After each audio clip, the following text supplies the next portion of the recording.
From Hollywood, it's time now for Johnny Dollar. Walt Albright, Johnny. Trinity Mutual Limited. Oh, hiya, Walt. How's your health? Terrible, since you ask. I got asthma, Johnny. Again? I thought we agreed Yeah, that... I know. I get suspicious. I get asthma. Happens every time. Cure me, will you? What's the case, Walt?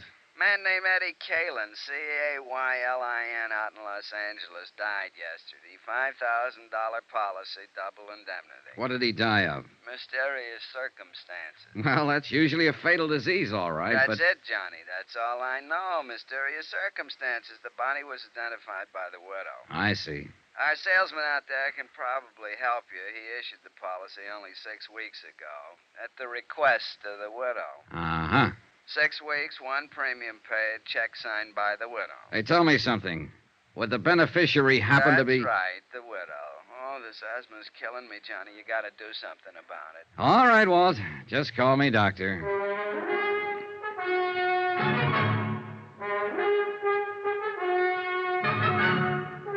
Tonight and every weekday night, Bob Bailey in the transcribed adventures of the man with the action-packed expense account, America's fabulous freelance insurance investigator. Yours truly, Johnny Dollar.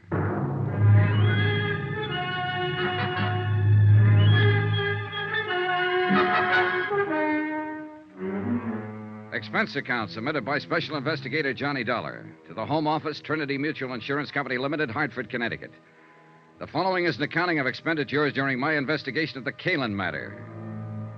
Item 1, $198.20, airline fare and incidentals, Hartford to Los Angeles.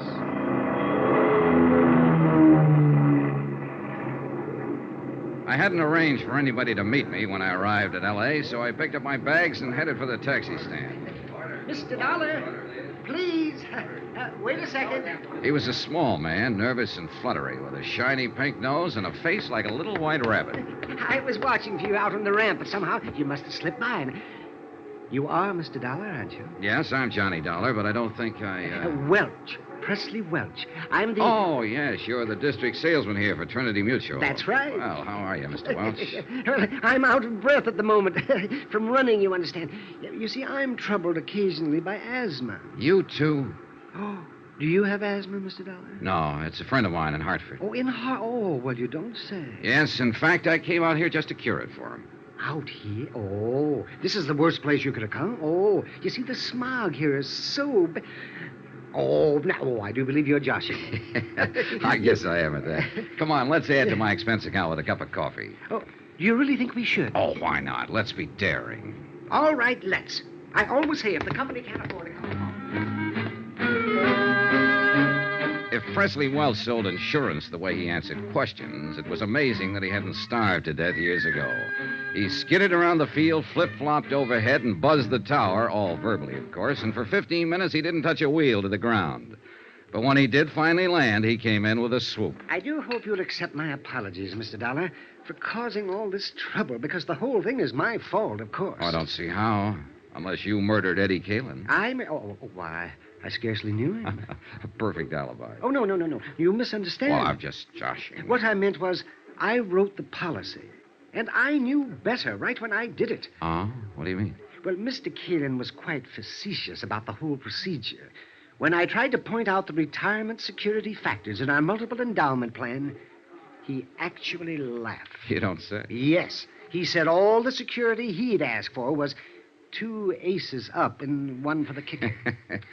Well, what about Mrs. Caylin? What was her attitude? Well, she was quite serious about it. Wasn't she the one who actually applied for the policy? Well, not technically. The beneficiary can't, you know. It's against the rules. Yeah, I know, but didn't she... She was the one, yes, that called me and asked me to come out and talk to her husband, and he finally signed the application, but he seemed to regard it as a joke. He only did it as a favor to her, something of that sort. And now it's turned out to be a $10,000 favor. What kind of a woman is she, Mr. Welch? Well, she's quiet, well-mannered, quite charming, I thought. I must confess I felt a good deal of sympathy for her, in view of her husband's incessant flippancies. A real happy fellow, huh? Oh, positively frivolous, Mr. Dollar. And I should have been warned by his attitude. You know, insurance is a serious business. Oh, sure. But Eddie Caylin didn't laugh himself to death. Oh, my. Oh, he died in the fire when his automobile caught... Laugh. Oh, I see what you mean. Say, tell me, how well did you get to know the Caylins, Mr. Welch? Oh, hardly at all. I saw Mr. Caylin twice. Once at his apartment the evening I sold him the policy, and then 2 weeks later at my office when he came in to sign the paper. And Mrs. Caylin? Only once, that evening at their apartment. She phoned me earlier in the week. And you haven't seen her since her husband's death, huh? No. I phoned to express my sympathy, but she wasn't available. She hasn't filed a claim yet. No, but I knew she would, so I took it on myself to notify Hartford. I just can't help feeling guilty about this, you know. Yes, so you mentioned. Not that I really am, of course, but, well, you understand. It's Oh, sure, I understand. Well, I'll keep in touch. Watch out for comedians, Mr. Welch. Watch out for who? Oh, comedian, watch out. Expense account item 3, $6.35. Taxi fare to the Beverly Wilshire Hotel, and a second taxi to the West Los Angeles Precinct Police Station. The case wasn't being handled by any of the usual departments, Bureau of Homicide, Missing Persons, and so on. The man in charge was Detective Sergeant Jose Reynosa, unattached, working out of the Central District on special assignment. Pull up a chair, Mr. Dollar. When I talked with him in his office, Reynosa told me the reason for it. Yeah, it's a funny deal, Mr. Dollar. The facts in the case could point a lot of different ways. But the way it stands right now, they just don't add up in any direction. At least not quite. Do you mind filling me in on some of those facts, Sergeant? I'll be glad to. Last Thursday morning at 4:20 a.m., we got a call relayed through the fire department to investigate a burned automobile out on the Palos Verdes headland, up in the hills above the harbor. The car was lying in the bottom of a ravine below the road, and it was a total loss. Apparently, the gas tank had burst and flooded the whole interior. Oh, what do you mean, apparently? Well, the upholstery may have been deliberately soaked with gas. The arson squad isn't sure. I see. That's why this case doesn't quite fit in any niche, Mr. Dollar. It might be homicide, might be arson, missing person, or only an accident. We're not sure yet. Anyway, there was a body in the driver's seat, burned to a cinder, unrecognizable. But we did recover a few personal effects. A signet ring, keychain, wristwatch with the strap burned off, a wallet badly scorched. I noticed the keychain has a metal tag with the address stamped on it. Yeah, that and a part of the driver's license were the only leads. Eddie Caylin, Argus Terrace Apartments up on Sunnyway Drive above the Strip. So we went up there and we ran into a second surprise. What do you mean? Nobody home. We attained access, found the place in a mess. There'd apparently been a fight, a chair and a couple of lamps were broken, and there were bloodstains in the living room. What about Mrs. Caylin? Located her the next afternoon. She'd been spending a few days at a friend's cabin up at Arrowhead. Does the friend confirm it? She was there alone, had her own car. Yeah, she might have come back to town that night, but we got nothing to prove it. Or disprove it. Right. Just another one of those maybes. That's all this case is, a collection of maybes. Yeah, I see what you mean. Tell me, Sergeant, just who was Eddie Caylin? Eddie Caylin, male, Caucasian, height 5'11", weight 175, complexion olive, hair medium brown, eyes gray, age 34, birthplace Chicago. What was he? What did he do? He called himself a promoter. Done a lot of things. Small-time agent for a while, handled a few singers and dancers, vaudeville and nightclubs. Been a bookie off and on, but mainly he was a gambler. Oh, and there's another maybe for you. Now, how's that? According to rumor, Eddie was in an all-day poker game. It broke up only a few hours before we found the car. The game was supposedly run by a big-time gambler named Topo Leanley. And the word has it that Eddie cleaned up something over $60,000. And there was no money found on the body? Nope.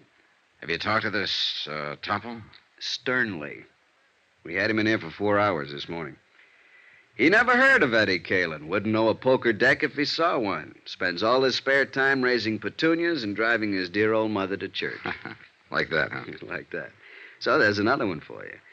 Maybe Topo didn't like the idea of losing 60 grand, decided to get it back. Or maybe the widow wanted the insurance, or it could be that somebody else took a crack at him. And it's possible, of course, that Eddie mailed the $60,000 to a blonde in Milwaukee and just ran off the road by accident. Yeah, it's possible. But I don't think so. I don't think it was an accident. I'm always getting cases like this. It's the kind they always put me on.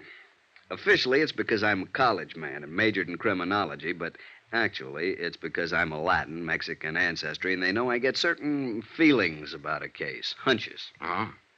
And how do you feel about this one? It's hokey. Real hokey. And it's murder, not an accident.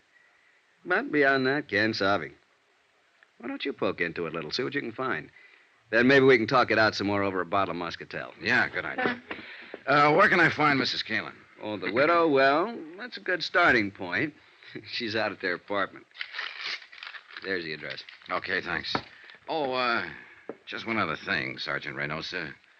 When you gained access to the apartment, I assume the door was locked. Yeah, it took a little effort. Oh, what kind of a lock? Automatic night latch? Spring cylinder? No, it was an old-fashioned Warden bolt. Had to be locked with a key. Mm-hmm. What are you getting at, Mr. Dollar? Oh, a hunch of my own, Sergeant. Let's save it for the Muscatel. See you later.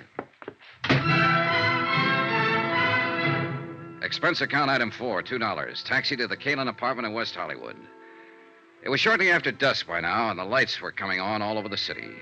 It was a cool, clear night. Los Angeles at its best. As we swung off the Sunset Strip and started climbing up into the hills, I looked back across the basin toward the dark mass of the Palos Verdes headland that bounded the far side of the great carpet of lights. 3 nights ago, a man had died over there in the darkness. And in a few minutes now, I'd be talking to his widow. Or at least to the woman who claimed to be his widow.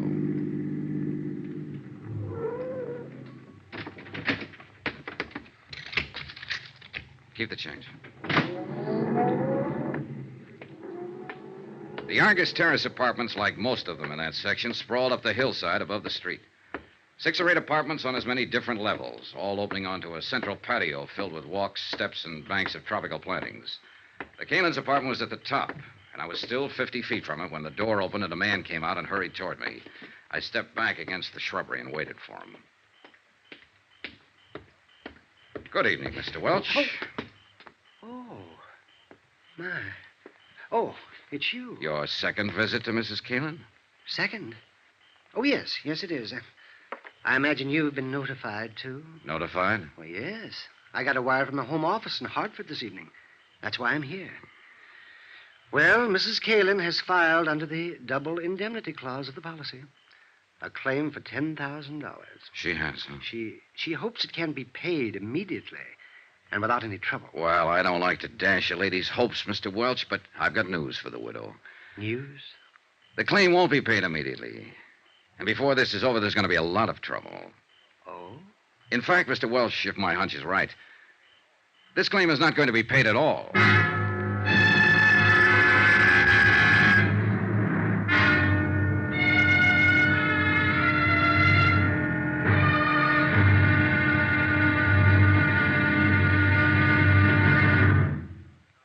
Now, here's our star to tell you about tomorrow's intriguing episode of this week's story. Tomorrow, a lovely girl lies, cries, crosses her heart, and hopes to die.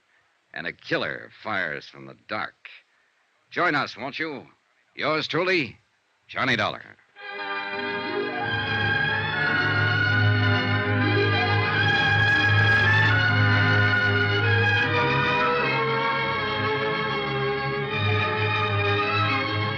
Yours truly, Johnny Dollar, starring Bob Bailey, is transcribed in Hollywood.